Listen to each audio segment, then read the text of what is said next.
Quest နာရီပေါ်ပေါက်လာပုံကတော့1880ခုနှစ်မှာဂျက်ကွီနဲ့ပါရီကိုရီဆိုတဲ့ညီကိုက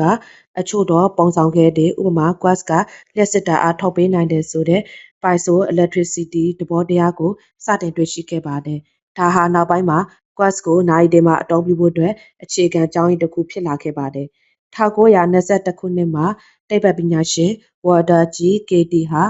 Quest crystal ကိုအသုံးပြုပြီးပုံမှန်တုန်ခါမှု oscillation ကိုထုတ်လုပ်နိုင်တဲ့ပထမဆုံး oscillator ကိုတည်ဆောက်ခဲ့ပါတယ်။ဒီတုန်ခါမှုနှုန်းဟာအလွန်တိကျတယ်ဆိုတာကိုသူပထမဆုံးတီထွင်တဲ့ oscillator ဖော်ပြခဲ့တာဖြစ်ပါတယ်။1928ခုနှစ်မှာ Bell Telephone Laboratory ကသိပ္ပံပညာရှင် Warren Marrison နဲ့ Joseph Houghton တို့ဟာ Quest crystal ကိုအသုံးပြုပြီးအလွန်တိကျတဲ့ပထမဆုံး Quest နာရီကိုတည်ဆောက်ခဲ့ပါတယ်။ဒါပေမဲ့အဲ့ချိန်ကနာရီတွေကကြီးမားပြီးဈေးကြီးပါတယ်။